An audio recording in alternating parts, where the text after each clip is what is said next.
So welcome. A quick overview of the qualifications that are available in terms of change management. My credibility for giving this presentation is that I chaired the UK's Change Management Institute for 6 years.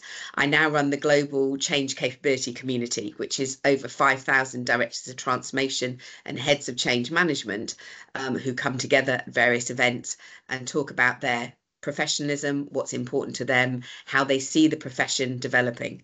So I have a very big interest in how we as change people get respect for what we do, ensure people understand what we do.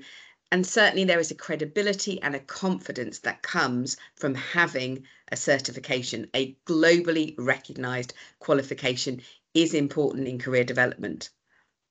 For that reason, I'm actually the chief examiner for a couple of the qualifications I'm going to talk about because I am that passionate about things. So let's get started. First of all, sort of a context, if you like. I couldn't start this short presentation without sort of putting the idea of change into a wider context. As many of you know, I consult heavily for big global brands around the world, as well as governments and non-governmental bodies. So I'm at the sharp end of change, and I think it's bringing that realistic perspective. So two things that I would always say. Number one, there are two parts to change, and we need to recognise that what we're talking about with our change management qualifications isn't so much the tangible change, which is covered very well by project and programme management qualifications. What we're talking about is behavioural change. So we are talking about those skills that engender a sense of motivation in others. And of course, motivation is connected with resilience. So we want to motivate people, not just at the start of any change initiative, but of course, all the way through. We're also responsible for participation, getting people involved, encouraging them. And as we probably recognise, with so much happening at work, this has become a real skill because people may be interested and in fact motivated to want to make the change happen, but they feel there are so many calls on their time, it's acting as a real barrier. So motivation these days does not necessarily mean participation. And so we have to have additional techniques, nudges, encouragements, and ways of framing our requests so that people are more willing to put what we're asking for ahead of some of the other claims on their time. And then, of course, with my neuroscience background, I am bound to talk about celebration as a way of fueling further involvement, because celebration gives us that hit of dopamine in the brain, that energy chemical that makes us want to go forward and do more. So what we're talking about with our change management profession is very much around behavioural and psychological and emotional skills. So whatever you're learning, it's about putting it into the context of, yes, actually what I'm focusing in on is behavioural change, and tangible change is the trigger for helping people to work differently. But having spent the last 2 months doing a lot of board presentations, working with a lot of senior leaders, I think it's also worth updating this view of change. There's another perspective that I think is really important. It's about benefits versus experience. We've always had to ensure that we take people through this journey of change, and your qualifications will give you the skills to take people through that journey, and we'll talk about that in a moment. With the end result that we achieve the benefits that were set out in a business case that we may have had no involvement in, but there were expectations that perhaps revenue would increase or productivity or costs would go down through greater efficiency, greater automation. Perhaps it would launch new products and services, increasing a greater customer base, perhaps ensure regulatory compliance. There's a huge range of reasons why we do a change, and we are expected to realise those benefits. So that's always been there.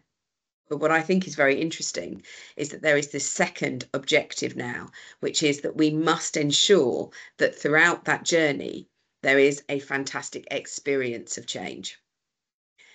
Why does that matter? I think this is about updating our understanding of change and seeing a change through the perspective of there are lots of change happening all at the same time. And so we can no longer just think about change as it's a one-off. Therefore, if we give people a very positive experience of a shift to new ways of working, where they felt valued, respected, they were given some control over what they were doing, they were involved voluntarily, they were able to share their thoughts, so psychological safety.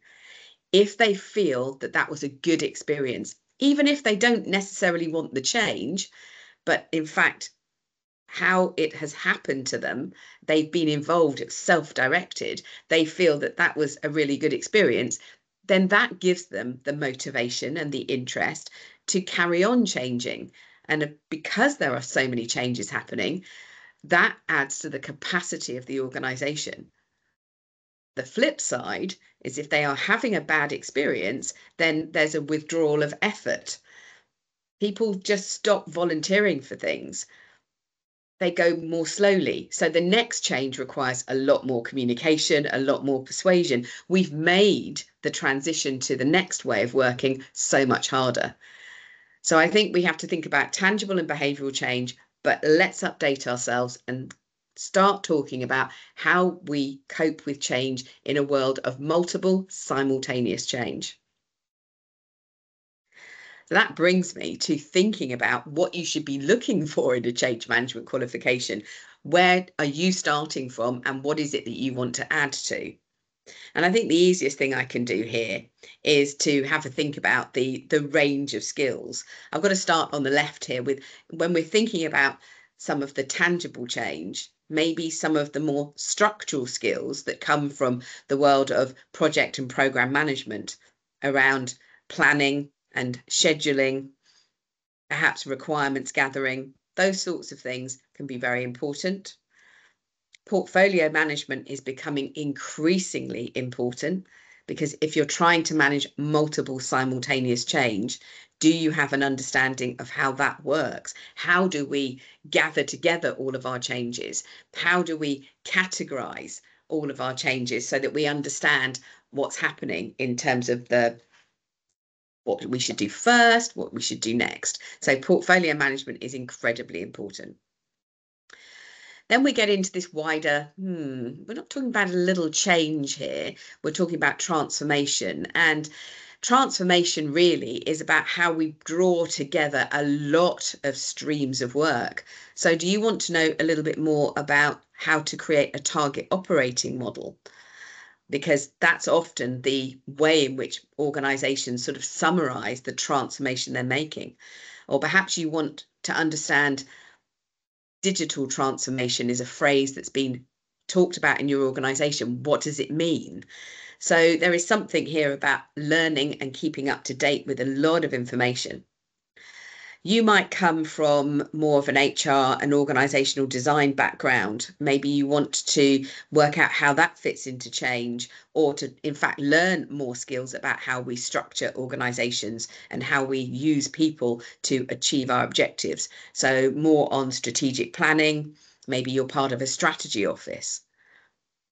I don't think we can ever assume that people start in change, and that what I'm trying to show here is the wide breadth. We're a broad church. It's an amazing set of skills that we're looking for. So when you're thinking about upskilling yourself in change, there is a celebration here about all the things that you're learning, but it's thinking about what it is you want to know. Agile approaches. You might not want to be an agile IT developer, but you're probably working with people who are using the word agile. Maybe it's about being more flexible. Maybe it's about chunking things up, but you want to get a handle on what it is that agile is. You need to understand those concepts to be a part of the conversation. And increasingly in change, you will have to create incremental, iterative plans that deliver the change wave after wave, and how you explore what you do first, what you do next. Those agile skills are incredibly important. it's been interesting for me recently seeing how agile change has having a resurgence, if you like. It was always popular, but wow, in terms of AI, there's this demand for, because of the huge uncertainty, how are we going to manage this change? And so I think you'll see agile approaches growing and growing. Maybe you're more into communication, stakeholder analysis, engagement activities. So that leads you on to relationship building. And then we can't help ourselves. We have to get into things like emotional intelligence, positive psychology, and neuroscience at the very end of this spectrum around behavioral change. So that's one contextual piece. Another one that I thought I'd share with you comes directly from work with the change capability community. All these people with amazing careers in change, and just trying to explain perhaps how they've developed their career. And so just looking at this for a moment, there are two axes on which we have looked at things. First of all, people recognise that as they built their career in change, the breadth of change they've been involved in has developed. So it has grown in size and it's grown in scale. So maybe working on a change that affects a particular team or department, suddenly they're working on a national or even an international change. Maybe they're working on a change that affects a particular platform that's being used, or maybe it's a restructuring, and suddenly that's become a much wider transformation. And so it's much more about the whole operating model of the organization. So we couldn't ignore the fact that perhaps there is a career development path around size and scale of change. But also, all of these people that took part in this work wanted to say what they have learned is that their experience of the different pushbacks, the resistance, the reason why change can't happen, the reason why change fails has developed. And it's gone from the expectation, if we do this, we'll get this, to much more about how to deal with unintended consequences, side effects, and how they can continue to be resilient in those circumstances. I think this is an interesting perspective to get you thinking about maybe where you are and what you want to develop. So I sort of applied the Cynefin framework, which talks about, whether or not something is simple or more complicated. And in a simple change, perhaps you're coming at it from that more tangible change. I've got to get this in and up and running. So it might be on the project or product ownership route.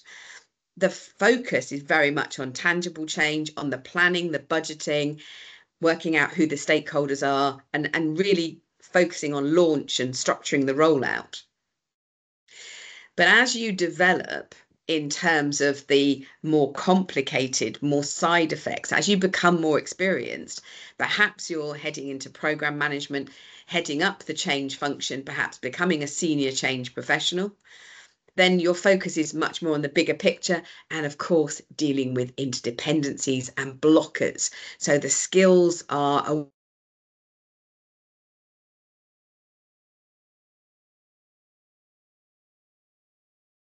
and of course, that just gets maximized. All of these things, if you like, shoot to the right-hand side as the scale grows. Because, of course, as the scale grows, we move something from more simple to more complex. Maybe you're into being a change analyst. You might still be into the project management side of things, but managing more projects. The focus very much is then on the impact assessment and trying to work out what are the effects of what we're doing. Getting ready for change, developing processes, policies, measures, really bedding the change down, because there are so many elements to it. We need to make sure we're capturing it all of the time. And finally, of course, as you get towards the sort of your career develops, the scale is increasing, but of course, also the impact on people and therefore their resistance. So perhaps we end up in a more chaotic world where it's all about emotional intelligence, empathy, and that neuroscience. Let's be brain smart to understand things. None of this might be relevant to you. It's just an example of people who've had a career in change and just wanted to show perhaps that there isn't a simple development path. And actually, as we developed this, people were saying, well, I didn't go sort of from bottom left to top left to top right, I've gone and I've pinged back and forth all the way through this as I have acquired different skills in dealing with resistance to change and motivating people, and my skills in energizing, inspiring and persuading have been called on more. And sometimes my ability to plan and see the bigger picture and to connect the dots and deal with interdependencies has become more of the skill I need. But that is the joy of change. We are talking here about how we engage people and give them a fantastic experience of change and support them as they make a shift to how they do things. So it's a fantastically rich picture, and I could talk about it for ages. But what I'm going to do is I'm going to have a real look at the different qualifications that we're talking about. Just double checking in the chat whether or not there's any questions, but as I said, if you've got anything you want to ask me or any perspective you want to share, feel free. So I'm going to keep this again, it's all about how you evaluate the information, keeping it simple. And first things, I've put down, do you want to gain a qualification that evidences your knowledge or experience? Or do you want to hit the ground running with new ideas, new techniques, really practical way of doing things? The reason I've used those two points is, frankly, those are the ones that people ask me about the most. When it comes to do you want to gain a qualification that evidences your knowledge and experience? I just want to be clear that it's either you've got a lot of knowledge and experience, and actually I have a lot of experienced people who come on the change practitioner course, that one that I'm showing the digital badge for there, because they actually are saying to me, to be honest, I'm on this course because I want a tick in the box. I actually want the qualification that recognises the thing that I do most in my working life and have been doing for a long time. But equally, the change management practitioner course from APMG works incredibly well as somebody who's coming into the world of change, because it gives you a foundational understanding. It goes through so many different models and theories. And if you've got a good trainer, they'll link all of them together. So you walk away with a really practical application of it. But if you don't know anything about change, this is a good place to start equally. My experienced people say that they always learn something new because they are seeing it again through new eyes, because they're getting ready to answer exam questions on it, and that gives them a whole new perspective. So they walk away with something, but so do the people who are coming new to change. So I wanted to think about this idea of you're on a course, and what you're looking for really is its evidence. You might be going for an interview, or you might be building up your confidence that actually you want to ask for a pay rise or a new opportunity in your existing employer. I am absolutely passionate about my belief that qualifications and getting a new certification helps quell imposter syndrome. There are some amazing statistics about how women do not apply for jobs until they feel that they can cover about 85% of the job description, at least 85% of it, unless they're a very close match. Men are more likely to apply for a job with maybe half the skills or responsibilities under their belt, with the rest of it being more aspirational, and they will apply more for a leap. I think qualifications can do quite a lot to prove to yourself, I do know what I'm talking about. And I think that can help you widen your job opportunities. But I think also it gives you the confidence to walk into difficult meetings and workshops, because as a change professional, one of the things that I always notice is that I'm at the sharp end of other people's resistance to change. I need a huge amount of emotional resilience myself to cope with. Throughout one workshop, I might be hit sort of 15, 20 times with reasons why this change will not work.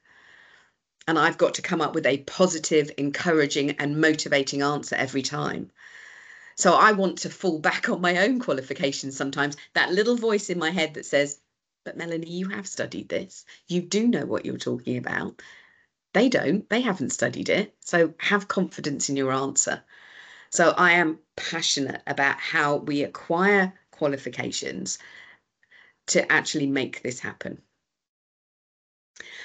I'll give you a little story about my own career. In my 20s, I was very aggressive in terms of wanting to progress. I really wanted to climb the ladder. I was working for several of the investment banks, and I made sure that I took qualifications. If anything was ever offered, I would absolutely leap on it. But also I paid for a lot of training outside of what my learning and development team would support me for.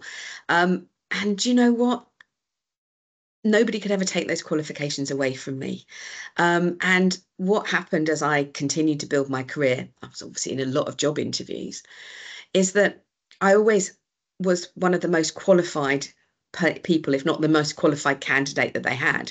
It's very difficult not to interview somebody when you see a CV when they are heavily qualified in the subjects that you are hiring for.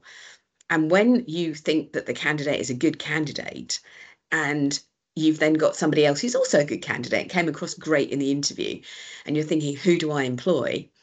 It is much easier, because it's a lot less risky, to hire the person with the most qualifications. Because if they don't work out and HR say, well, why did you hire them? You can point to the fact that, well, actually, they were the most qualified. Both of the interview candidates came across great, but this one was the most qualified. So there is something there about being an interviewer. There is something about being interviewed. I think qualifications, I am passionate about the impact they can have on building your career. And I still think that that's a very valuable point, even though I know a lot of people think about quality of life as well. I'll talk about quality of life in a moment. If you want to gain perhaps a toolkit, you need practicality. I just need some answers. Give me solutions. I'm really in the depths of things. It's great to do the change management practitioner course, but if you just want that very practical, how do I do this? A couple of days on the agile qualifications. The agile change coach is very much about the motivation, persuasion, lots of techniques drawn from neuroscience. The agile change agent, very much about the practical planning, prioritization skills. How do you deliver that incremental iterative plan? How do you pull people into it? Giving people a structure, building the right environment, building the right relationships to actually get your change up and running and to run it. So really practical skills. What I think is important for the neuroscience for change courses, I was trying to argue with myself, and of course you could plot these wherever you want to, but I was thinking that actually, as I've just finished delivering it this week, that it really does sit between the two. I think that having neuroscience on your CV just is a huge banner that says, I'm up to date. I'm really learning the latest thinking in how we manage change and transformation. So I am a big fan, because the feedback I've had from people, and I still quote this delegate who says after the course, I've been saying a lot of these things, Melanie, for a while to my senior managers, but the response now is incredibly positive. They're getting involved. They're really helping to sponsor their initiatives. I think it's because I've sort of sprinkled some scientific stardust on what I've been saying. I haven't changed what I'm saying, but having learnt techniques on the neuroscience course, I'm definitely putting it across in a different way. I've learned a lot about the practicalities of how I frame information to create the right response in the brain. But I also feel that that qualification is all about making me feel I really know my stuff. It's given me huge confidence. And I think they feel that what I'm saying is now more legitimate in a way. So that's some of the feedback that I get from the Neuroscience for Change course. I didn't want to ignore ProSci. And I don't want to come across as in any way negative, because I think ProSci, the ADCAR method, has been with us for decades, and but I think it falls into the same category now as many of the other models, like John Cotter's 8 steps or Lewin's unfreeze, change, refreeze. it's what we refer to in the change management practitioner course as an N-step model, step 1, step 2, step 3. Those, I think, give you a fantastic understanding of some of the basics of what actions we need to take. What worries me about them is that they imply that people are going to go through an individual change, a singular change experience that I can lead them through from initial awareness all the way through to participation and then completion of the change, without taking into account how other changes are going to affect their mood, their ability and capacity, their capability for that change. And I think the qualifications I've highlighted here actually do that for you. You'll see that the Change Management Practitioner is now in its 3rd edition, which was updated only in the autumn of last year. Neuroscience for Change is new. Agile Change was revised 2nd edition just a couple of years ago, all with the emphasis on multiple simultaneous change. So I think you can be confident that what you're getting is the latest thinking. So what should be your next steps? Well, of course, book a course so you get that qualification and you get it on your profile now. But if you want to join me for further sessions throughout this month, I'm going to be deep diving this time next week into Agile Change, both the Agile Change Agent and Agile Change Coach, and really looking under the hood of what you learn. I'll do the same thing for the Change Practitioner course on the 20th of February, and then the Neuroscience for Change course on the 27th. And something that worth thinking about, I will put these links in the chat in just a moment, but if you want to know about excellent training, I've given you a criteria document about what a really good training experience actually is like. And also, I know the testimonials on my own website tell you about a great training experience, so I would love you to see that coming up. Any questions? Has that given you a starting point for thinking about qualifications and maybe a love letter to having certifications on your CV? I've just got a question in here about what about change management in moments of crisis? The capability in applying crisis management tools and approaches come into play. I think that's absolutely right. I used to be global head of crisis management and disaster recovery for 4 years globally for an organization.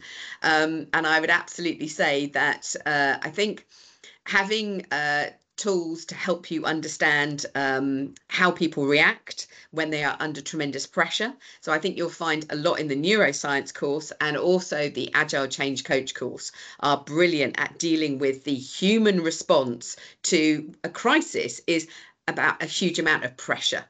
So I think you'll find that that's where you'll find those answers. When it comes to a change communication module, you will find that change communication is engagement. It's stakeholder engagement. It's relationship building. So in the Agile Change Agent course, there is an entire section of the course which is all about how do we engage with people? How do we build productive, trusting, empathetic relationships? Throughout the Agile Change Coach, you're going to find that there are lots of techniques for how you connect with people and get them to care about what you're saying and how you build trust. In the Neuroscience for Change course, it will give you a lot on the oxytocin, that chemical in the brain that helps with socialization and bonding and develops trust. So you'll understand some of the thinking behind it. And of course, there is stakeholder analysis and engagement techniques in the Change Practitioner. So it's very much what it is that you're looking for that's there. Thank you so much for joining me. I hope that was really useful.